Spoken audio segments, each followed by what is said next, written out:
আসসালামু আলাইকুম। এই ভিডিওতে আমরা অবজেক্ট ওরিয়েন্টেড প্রোগ্রামিংয়ের কিছু বেসিক জিনিস দেখব। সো শুরুতে আমরা দেখব স্ট্রাকচার প্রোগ্রামিং এবং অবজেক্ট ওরিয়েন্টেড প্রোগ্রামিংয়ের মধ্যে কিছু পার্থক্য।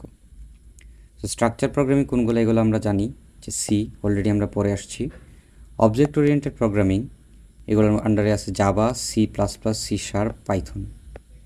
ওকে, সো প্রথমে আমরা দেখতে পাচ্ছি structure programming emphasis on doing algorithm, অর্থাৎ স্ট্রাকচার প্রোগ্রামিং অ্যালগোরিদম নিয়ে কাজ করে। And object oriented programming emphasis on data rather than the procedure, অর্থাৎ ওওপি ডেটা নিয়ে কাজ করতে পছন্দ করে, প্রসিডিওরের থেকে বেশি ডেটাকে প্রাধান্য দেয়। Okay, code is divided into function. আমরা সি করার সময় ফাংশন নিয়ে কাজ করছি, এবং ওওপি হচ্ছে code is made up of class and object. আমরা পরবর্তীতে দেখব যে আমরা অবজেক্ট ওরিয়েন্টেড প্রোগ্রামিং ক্লাস এবং অবজেক্ট নিয়ে কাজ করব। Okay, structure programming difficult to modify and OOP easy to modify. Structure programming data is not secured.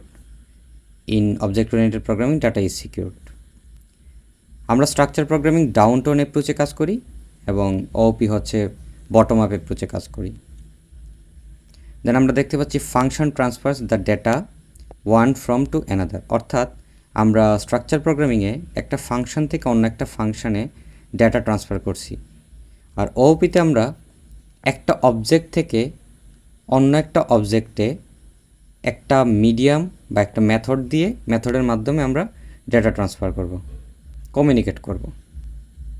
এই ছিল আমাদের স্ট্রাকচার প্রোগ্রামিং এবং অবজেক্ট ওরিয়েন্টেড প্রোগ্রামিংয়ের মধ্যে বেসিক কিছু পার্থক্য। এবার দেখব আমরা অবজেক্ট ওরিয়েন্টেড প্রোগ্রামিংয়ের কিছু কি কনসেপ্টস।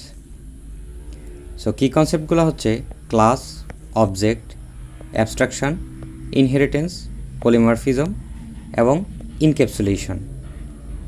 প্রত্যেকটার ডিটেলস আমরা দেখব। শুরুতে আমরা ক্লাস এবং অবজেক্ট সম্পর্কে জানব। সো ক্লাস কি? It determines how an object will behave and what the object will content. অর্থাৎ আমরা যদি একটা বাড়ি কল্পনা করি, আমরা যদি একটা বাড়ি বানানোর সিদ্ধান্ত নিই, সো এই বাড়ি বানানোর আগে আমাদেরকে একটা ব্লুপ্রিন্ট বানাইতে হবে। সো ব্লুপ্রিন্ট যদি আমরা বানাইতে যাই, ওই ব্লুপ্রিন্টটা হচ্ছে আমাদের অবজেক্ট। অর্থাৎ আমরা বলতে পারি an object is a blueprint of A class. So এখানে বাড়িটা হচ্ছে আমার ক্লাস। সো ঠিক এরকম যে হিউম্যান ক্লাসের আন্ডারে অনেক মানুষ আছে, বিভিন্ন নামের মানুষ। সো ওরা হচ্ছে অবজেক্ট এবং হিউম্যান হচ্ছে ক্লাস। এবার দেখি আমরা সিনট্যাক্স অফ এ অবজেক্ট, অর্থাৎ আমরা অবজেক্ট কীভাবে লিখতে পারি কোডে। Class name, reference variable, new, class name, first bracket. So এখানে নিউ হচ্ছে কিওয়ার্ড। ওকে, পরবর্তীতে আমরা এগুলা কোডে দেখব। আরেকটা এক্সাম্পল দেখি আমরা, ডগ 1, ডগ 2, ডগ 3, অর্থাৎ তিনটা আমরা কুকুর নিলাম। সো তিনটা কুকুরকে আমরা প্রথমে কুকুর একটা আমার ক্লাস, এবং তিনটা কুকুরকে আমরা কয়েকটা বৈশিষ্ট্যের উপর ভিত্তি করে ক্লাসিফিকেশন করতেছি। অর্থাৎ বৈশিষ্ট্যগুলো হচ্ছে ব্রিড, কোন জাতের কুকুর, সাইজ, কোন সাইজের কুকুর, এইজ, তার বয়স কত, কালার, তার কালার কী। সো এগুলো বৈশিষ্ট্যের উপর ভিত্তি করে আমরা ক্লাসিফিকেশন করতেছি। এগুলোকে আমরা বলতেছি ডেটা মেম্বার। ডেটা মেম্বারকে আমরা অবজেক্ট বলতে পারি। অর্থাৎ ক্লাস, যে বৈশিষ্ট্যের উপরে আমরা ক্লাসকে ক্লাসিফিকেশন করতেছি, ওটা হচ্ছে আমাদের অবজেক্ট। তারপরে আমরা মেথডস দেখতে পাচ্ছি। মেথডস আমরা এইভাবে লিখতে পারি যে ইট, বা যে ইট লিখে আমরা ফার্স্ট ব্র্যাকেট দিব। আমরা পরবর্তীতে মেথড সম্পর্কে জানব। সো মেথডস কি? Method is basically A behaviour. So আমরা মেথড এভাবে লিখতে পারি। অ্যাবস্ট্রাকশন কি? Abstraction refers essential features without including background details and hiding unnecessary data from the users. অর্থাৎ আমরা যদি একটা প্যাসেজকে সামারি করতে যাই, সো আমাদের এই প্যাসেজের মূল থিমটা আমরা লিখতাম। আমরা অলরেডি সামারি করছি। সো সামারির মূল থিমটা হচ্ছে, ওই প্যাসেজের মূল থিমটা আমরা ওই সামারিতে লিখতাম। আননেসেসারি এবং এক্সট্রা ওয়ার্ড লাইনগুলো আমরা বাদ দিয়ে দিতাম। অ্যাবস্ট্রাকশন বিষয়টা ঠিক একই রকম। আমাদের আননেসেসারি এবং details, unnecessary data, details, background details এগুলো আমরা বাদ দিব, অর্থাৎ অ্যাবস্ট্রাকশন একটা essential features without background details এবং আননেসেসারি ডেটা, ঠিক আমরা যেভাবে সামারি করতাম। ওকে, এবার দেখব ইনক্যাপসুলেশন। ইনক্যাপসুলেশন কি? আমরা ক্যাপসুল সবাই চিনি, এটা ক্যাপসুল। তো ক্যাপসুলের উপরে একটা প্লাস্টিকের আবরণ থাকে, ভিতরে দানা দানা ক্যাপসুল ওষুধ থাকে, তাই তো? তো এই ক্যাপসুলের ভিতরের ওষুধ কি ক্যাপসুলের বাহিরের আবরণ না ভাঙা আমরা বের করতে পারবো না। সো ইনক্যাপসুলেশন ব্যাপারটা ঠিক এরকমই। ব্যাপারটা কীরকম? একটা অবজেক্ট চাইলেই অন্যের ডাটা ব্যবহার করতে পারবে না। ওকে, সো একটা অবজেক্ট চাইলেই অন্যের ডাটা ব্যবহার করতে পারবে না।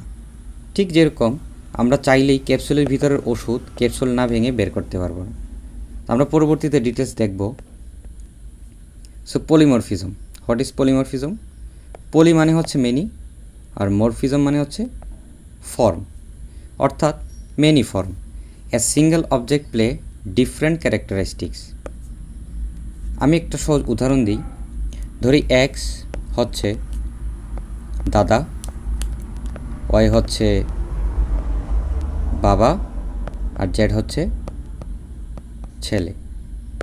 এখন আমরা যদি দেখি এক্স হচ্ছে জেডের জন্য দাদা, আর ওয়াই হচ্ছে জেডের জন্য বাবা। কিন্তু যদি এটা দেখি যে এক্স ওয়াইয়ের জন্য কি দাদা নাকি ছেলে না বাবা, সো এক্স হচ্ছে ওয়াইয়ের জন্যে বাবা, তাইলে এখানে এক্স প্রথমত জেডের জন্য দাদার আচরণ করতেছে, আর ওয়াইয়ের জন্যে সে বাবা। তাহলে এখানে এক্স ডিফারেন্ট ক্যারেক্টারিস্টিক্সের একটা প্রকাশ করতেছে। সো ব্যাপারটা এরকমই, এ সিঙ্গেল অবজেক্ট, একটা অবজেক্ট ডিফারেন্ট ক্যারেক্টারিস্টিক্সের রুলস প্লে করতেছে। সো পলিমরফিজম এটাই। এবার দেখব ইনহেরিটেন্স।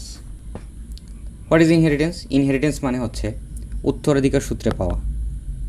সো আমরা যদি দুটো অবজেক্ট তুলনা করি, অবজেক্ট 1, অবজেক্ট 2, সো অবজেক্ট 1-এর কিছু বৈশিষ্ট্য এবং অবজেক্ট 2-এর কিছু বৈশিষ্ট্য আমরা কল্পনা করি। ধরি অবজেক্ট 1-এর বৈশিষ্ট্য 1 2 3, অবজেক্ট 2-এর বৈশিষ্ট্য 1 2 3, অর্থাৎ আমরা দেখতে পাচ্ছি যে অবজেক্ট 1 এবং 2-এর বৈশিষ্ট্য সেম। সো আমরা দেখতে পাচ্ছি যে অবজেক্ট 1 এবং অবজেক্ট 2-এর সেম ভ্যালু। সো আমরা বলতেই পারি যে অবজেক্ট 2 অবজেক্ট 1-কে ইনহেরিটেড করতেছে। আমরা আলাদা আলাদাভাবে অবজেক্ট 1-এর বৈশিষ্ট্য অবজেক্ট 2-এর বৈশিষ্ট্য এভাবে না লিখে জাস্ট আমরা সরাসরি লিখতে পারি যে অবজেক্ট 2 ইনহেরিটেড অবজেক্ট 1।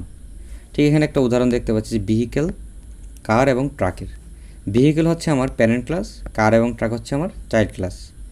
সো এখানে ভেহিকেলের একটা নির্দিষ্ট বৈশিষ্ট্য আছে।